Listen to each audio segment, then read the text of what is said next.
Welcome to Deep Crime Files. Don't forget to subscribe and turn on the bell so you never miss our next story.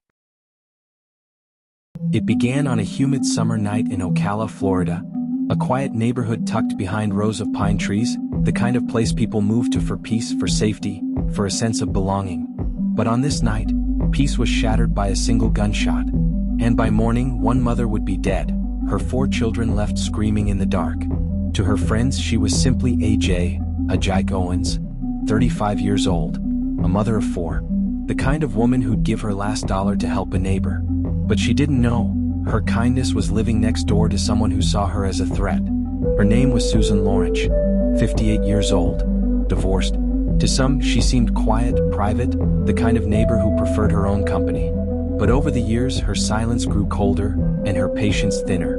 The 2 women lived side by side, one house apart.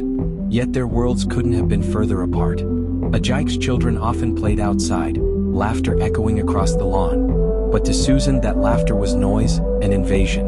Over time, the tension grew. Complaints, arguments, police calls that led nowhere. A line drawn invisible between 2 homes, and 2 lives heading toward collision. It started with small things, a missing toy, a ball landing in the wrong yard, kids running across a driveway. Harmless to most people, but not to Susan. To her, every sound, every shout, every footstep on her grass was an act of defiance. The neighborhood saw her as the quiet one. She rarely smiled, barely waved. Her curtains were always drawn, her porch light always flickering long after midnight. Some said she'd lived there for years, but no one really knew her. Neighbors noticed her temper. A few said she yelled at the children. Others claimed she filmed them with her phone, keeping evidence. Police reports were filed, but nothing changed. For nearly 2 years, the feud simmered. Until one Friday night, when something small, something so ordinary, finally pushed everything past the breaking point. It was June 2nd, 2023. Ajike's children were outside again, riding scooters, chasing each other on the shared patch of grass between the homes. The Florida air hung heavy with heat, the kind that makes tempers rise faster. Around 8:30 p.m., one of the children accidentally left a small tablet and a pair of roller skates near Susan's door. What happened next would change everything. Witnesses later said Susan came outside, shouting. She hurled one of the skates toward the kids, striking one boy on the foot. Then she picked up the tablet and disappeared back inside. The children ran home crying. And when Ajike heard what had happened, she didn't wait for the police. She decided to go next door, herself. It was the last walk she would ever take. The sun had set. The neighborhood was quiet, except for the sound of crickets and distant thunder. Ajike crossed the narrow strip of grass separating her home from Susan's. She was barefoot, wearing only a t-shirt and shorts, unarmed. Behind her, 2 of her children followed at a distance, calling after her, "Mom, come back inside." But Ajike didn't turn back.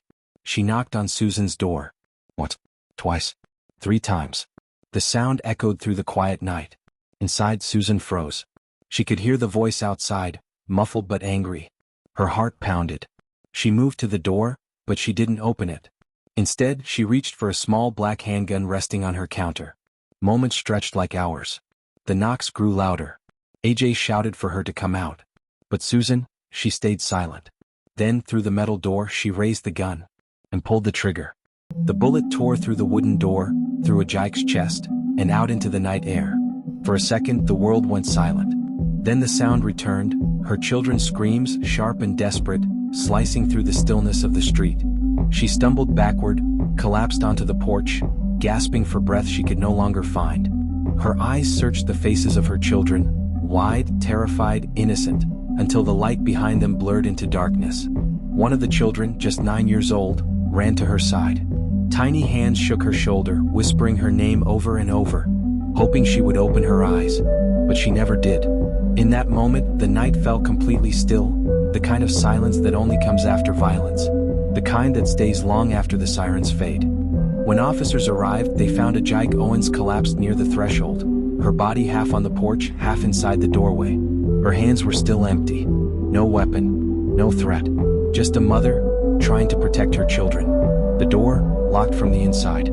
The gun, still warm, sat quietly on Susan's kitchen counter.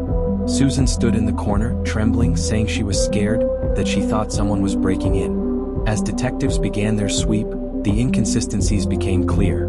There were no signs of forced entry. No fingerprints on the door suggesting a struggle. No defensive wounds on the shooter.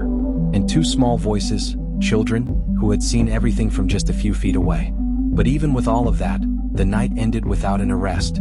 Hours turned into days. The neighborhood, once quiet, erupted in grief and outrage.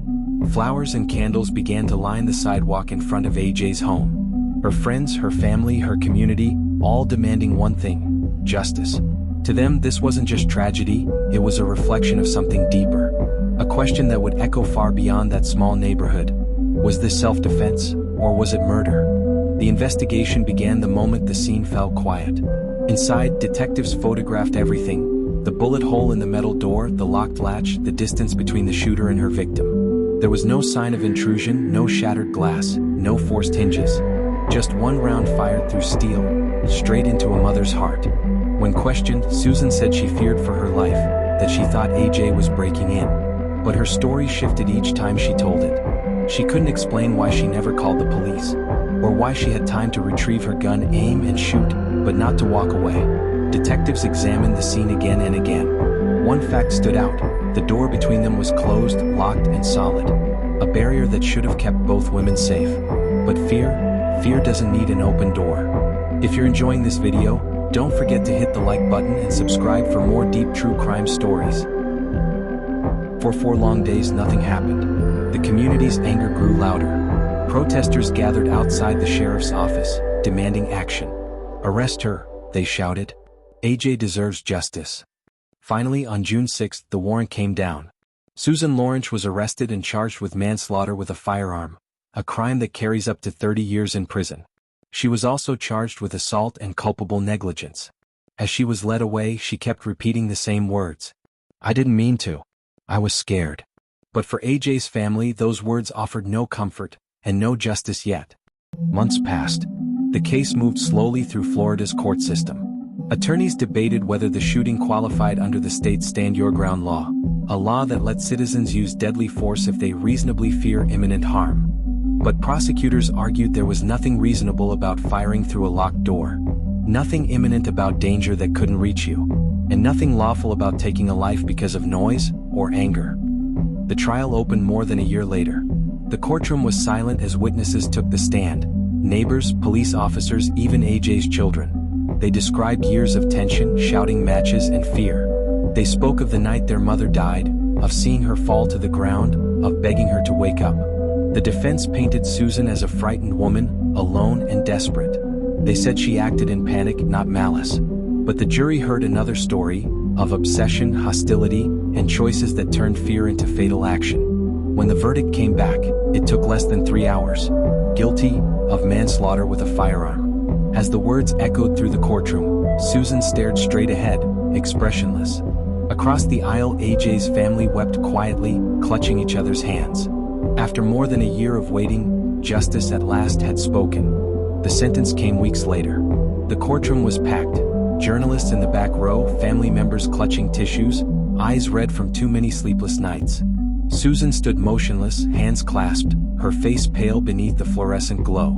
On the other side sat AJ's children, too young to truly understand the meaning of justice, but old enough to feel the emptiness of loss. The judge's words cut through the stillness. He called the shooting completely unnecessary, reckless, and irreversible.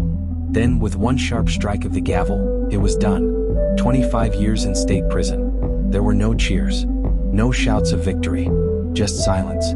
A silence heavy with the truth that justice, no matter how it's served, can never heal the wounds it's meant to close. For AJ's children, no sentence could bring their mother back. For Susan, no punishment could undo that one impulsive moment of fear.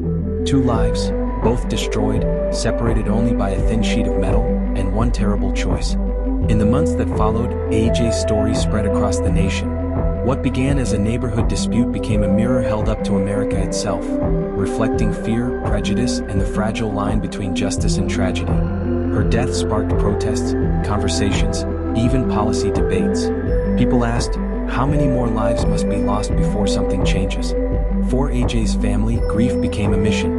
They turned pain into purpose. They founded a charity in her name, Standing in the Gap.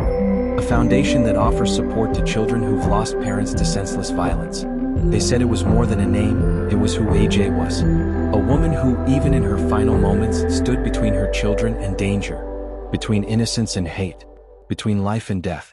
And though she's gone, her light still burns, in every life touched by her story, in every mother who holds her child a little closer at night, in every voice that dares to speak out against injustice. In the end, the question remains, what turns ordinary neighbors into enemies? What makes fear louder than reason, and anger stronger than compassion? Sometimes evil doesn't come from the shadows. Sometimes it lives just next door. This was The Perfect Neighbor, the Ajike Owens story. You've been watching Deep Crime Files. Stay vigilant. Stay aware. Because the darkest crimes are often hiding in plain sight.